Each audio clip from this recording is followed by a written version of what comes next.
il n'est pas dans le plan d'Allah subhanahu wa ta'ala de demander de l'être humain l'infaillibilité, l'impeccabilité. Il n'est pas demandé de l'homme d'être à l'image de l'ange, programmé pour entrer dans l'ordre de manière absolue, sans commettre aucune infraction à l'égard d'Allah subhanahu wa ta'ala. Tel n'est pas le projet de Dieu, tel qu'il se dessine dans la création de l'être humain. Parmi les signes de la perfection d'Allah subhanahu wa ta'ala qui se manifestent dans la création de l'homme, c'est l'inachèvement. L'homme est inachevé. Il doit se prendre en charge et de se réparer de manière continue. L'animal, lui, il est achevé. L'animal, sa nature, c'est son code. Il est achevé. Il n'est pas perfectible. Il a un rapport cyclique et routinier, car dépourvu de liberté. L'homme, lui, la liberté qu'Allah lui a donnée procède de cet inachèvement qu'il doit réparer. C'est-à-dire la quête de la perfection de l'acte bon et la réparation par le repentir de l'acte de désobéissance et d'infraction. C'est là l'achèvement et la perfection dans la créature de l'homme. Nous avons créé l'homme de manière parfaite, mais inachevé. Il n'y a pas de contradiction entre l'inachèvement et l'imperfection. Cet inachèvement procède de la perfection d'Allah subhanahu wa ta'ala, parce que c'est son plan. Parce que l'homme, il doit se prendre en charge. Il doit marcher vers la perfection. Il doit rectifier en permanence ses erreurs et ses fautes. Une posture qu'on ne trouve pas dans l'univers des anges, ni celui des animaux. Et donc, l'islam ne demande pas aux croyants d'être infaillibles, impeccables intellectuellement et infaillibles moralement. C'est exclu du programme divin. Autrement dit, la faute et le péché font la singularité de l'être humain. C'est ça qui fait la beauté et la grandeur de l'être humain. Il chute, c'est la chute. Sauf que la chute n'est pas ontologique, n'est pas essentielle. Elle est accidentelle. Nous avons souligné le fait que l'islam ne parle pas du péché originel. Parce qu'avant le péché, il y avait l'innocence, le bara'a, ou le fitra. Dans la théologie musulmane, on parle davantage, ou plutôt, de l'innocence originelle. Mais l'homme est prédisposé à faire le bien comme il est prédisposé à faire le mal. Sauf que le mal radical n'existe pas. Il peut être converti. Il n'y a pas un mal substantiel. Le mal, elle réside dans la relation qu'on entretient avec les choses. Le bien, il peut devenir un mal, et le mal, il peut devenir un bien. Tout dépend de notre rapport à la chose. Nous avons dit que l'obéissance, elle peut être un péché. Quelqu'un qui est pratiquant, mais dans la pratique le pousse à être orgueilleux, le ujb. C'est un bien qui conduit à un mal. Il n'a pas su gérer l'obéissance. Et le mal, elle peut devenir un bien, c'est-à-dire la faute, elle peut devenir une hasana, un bon acte. Tout dépend du rapport que nous entretenons avec le péché et la faute. Nous avons la capacité de convertir la faute à notre avantage. C'est comme dans les arts martiaux. comment convertir l'énergie de l'ennemi. Il y a Shaitan qui t'égare, Nafs qui t'égare, mais dans l'égarement, on convertit l'égarement à notre avantage. L'hidayah qui est sollicité par la prière et par le djihad de Nafs en permanence, capable toujours de transformer le mal à notre avantage. C'est comme l'énergie. Il n'est ni positif ni négatif. Tout dépend de qu'est-ce que tu en fais. Qui peut transformer ta faiblesse en une force. Et c'est ça le mystère de l'homme. D'ailleurs, l'homme est l'être le plus fragile. Et parce qu'il est fragile, il est capable d'établir une civilisation. Il construit les habits, il n'a pas besoin de... il est nu, donc c'est pas comme les animaux ne cherchent pas à s'habiller. Donc il doit inventer. Il a froid, donc il doit se couvrir.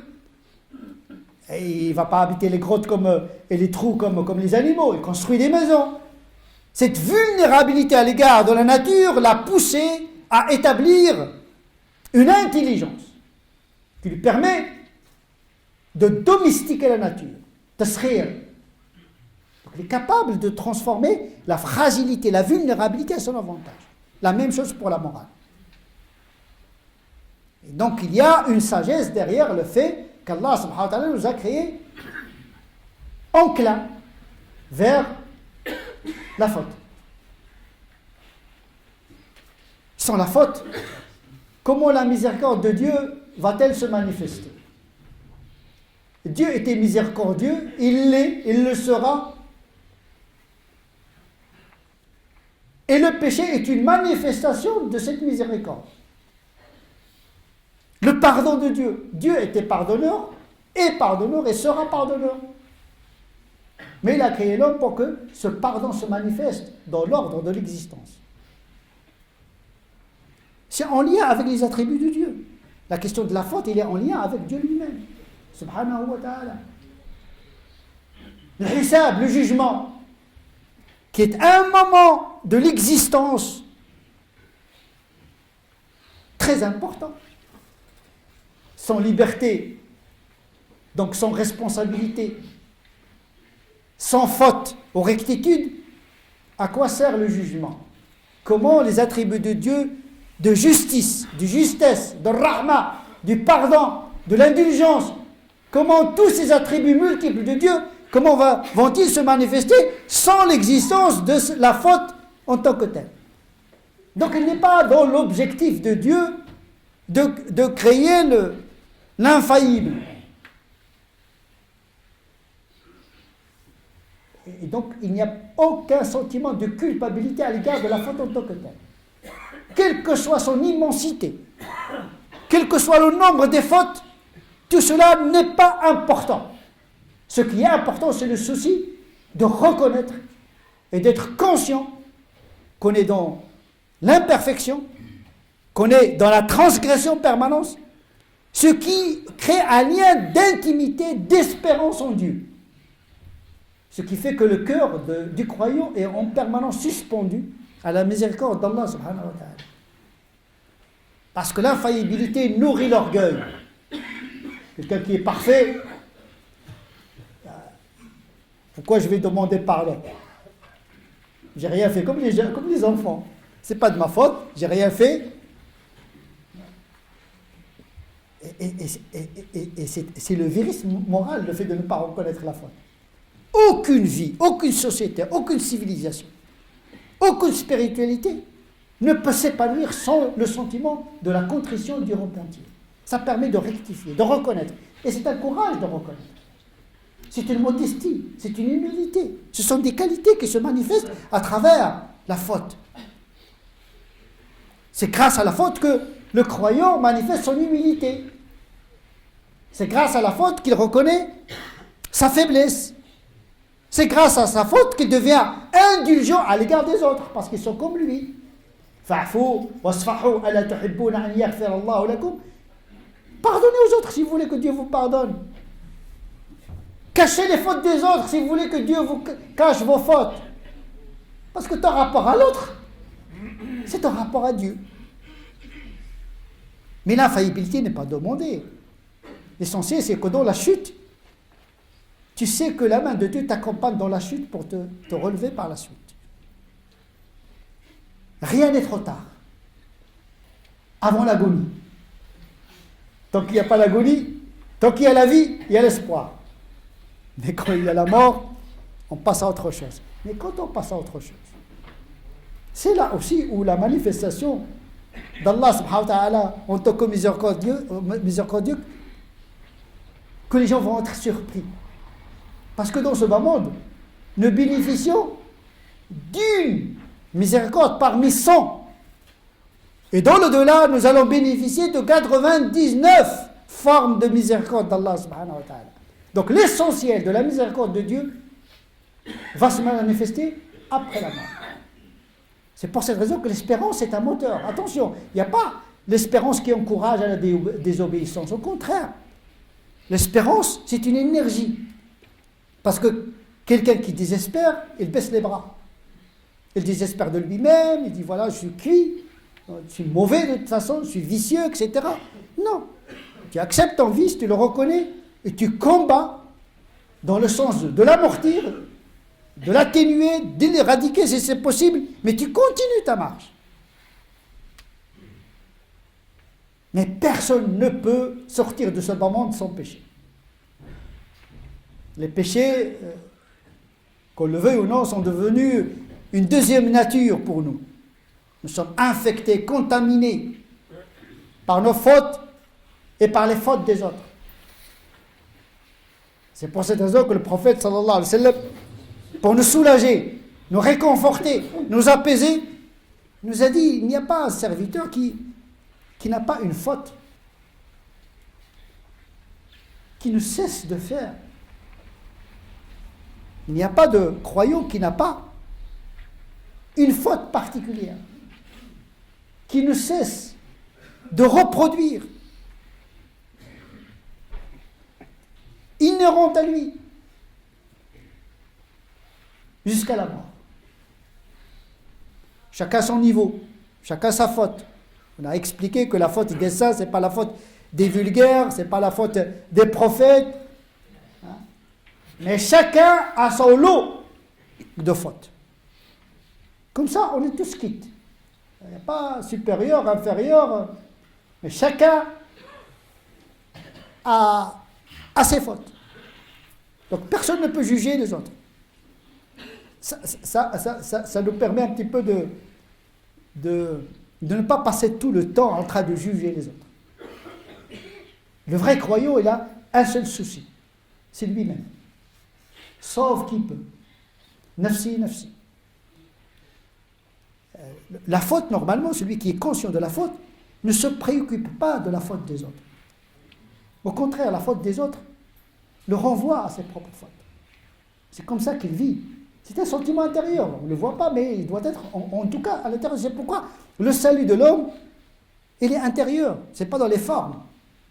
Parce que tu peux être en conformité de manière extérieure, mais tu es en porte-à-faux au niveau intérieur et l'intention, ce que tu ressens à l'intérieur. Ce qui compte pour Dieu, c'est ce que tu ressens. Illa man atallah bi qalbin salim, un cœur indemne. Attention, un cœur indemne, ça ne veut pas dire un cœur pur, dans le sens où il ne pêche pas, mais un cœur qui est conscient que seule la grâce d'Allah peut le sauver. Salamatul qalb bi ta'alluqihi bi rahmatillah. La sainteté et la santé du cœur spirituel est en fonction de sa relation à la miséricorde d'Allah subhanahu wa ta'ala. Ce ne sont pas les bons actes qui vont nous faire entrer au paradis. Et sans la miséricorde de Dieu, à l'égard de nos fautes, point d'accès au salut. C'est de Dieu dont il s'agit dans tout ça. Je suis à l'image de ce que pense de moi mon serviteur. Tu auras le Dieu que tu mérites le jour du jugement dernier. Il vaut mieux pour toi que tu penses du bien de ton Seigneur. Fais attention. C'est une liberté redoutable. Tu choisis ton Dieu. Miséricordieux, ou bien quelqu'un qui châtie. Tu choisis. C'est toi l'imam. Dieu ne se lassera pas tant que vous n'êtes pas lassé. Vous avez votre destin en main. Et il nous a donné les clés du salut. Ne jamais désespérer d'Allah subhanahu wa ta'ala. Mais attention, je ne suis pas en train d'encourager les fautes et les vices. Mais de reconnaître un état pour pouvoir le changer. Et c'est ça qui est demandé à l'être humain. Ce n'est pas la victoire, c'est le combat. Avec Dieu, il n'y a pas d'obligation de résultat. Chercher la vérité, oui. L'atteindre n'est pas demandé. Accéder à la vérité, c'est pas ce qui est demandé, c'est de chercher la vérité. On peut atteindre la vérité partiellement. Ce qui est demandé, c'est aller vers la rectitude. Mais être infaillible, c'est pas demandé. C'est la marche c'est la marche vers la perfection et la vérité qui compte aux yeux d'Allah subhanahu wa ta'ala. Donc il n'y a pas un être humain qui n'a pas des fautes récurrentes, desquelles il ne se sépare qu'à la mort. Donc on est conscient que tous, on est addict quelque part à un ensemble de fautes.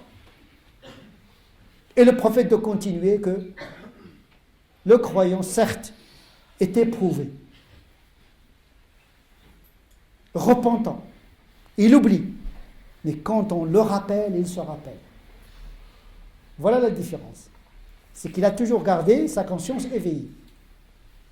Dans un autre hadith, saint, où Dieu parle, le sens de ce hadith, c'est que Dieu, quel que soit le nombre des fautes, même s'ils atteignent le ciel, s'ils remplissent la terre, et que l'homme vient à Dieu, subhanahu wa ta'ala, sans lui associer aucune divinité, Dieu lui pardonne ses péchés. La ilaha illallah, tu as l'essentiel. Tu as le capital. Le reste, c'est un bénéfice. Mais tu dois garder c'est la ilaha illallah par l'effort également, parce que les péchés noircissent le cœur, obscurcissent le cœur. C'est pour cette raison que Dieu a interdit les péchés, parce qu'ils conduisent à la mécréance. Quelqu'un qui multiplie les fautes, il s'éloigne de Dieu. Et donc il oublie Dieu. C'est pourquoi il y a les 5 prières qui sont là pour, justement, rappeler Dieu. C'est pourquoi le plus grand péché, c'est de négliger les 5 prières. Parce que justement, les 5 prières, c'est le moment du rappel. C'est dans ces moments-là où tu te rappelles de tes fautes et de Dieu. Il y a des gens qui veulent commencer d'abord par arrêter les péchés pour commencer les 5 prières. Eh bien, il inverse le cheminement. Le cheminement, c'est là, il est Allah. Puis, ces moments répétés avec Dieu dans le sens de se rappeler du sens de Dieu et du sens de notre faiblesse et d'accomplir l'istighfar, justement, dans la prière et de se ressourcer auprès de la prière afin de continuer cette marche en boitant, en rampant, en courant, chacun son rythme. L'essentiel, c'est de marcher pour Dieu, hein, quel que soit le rythme.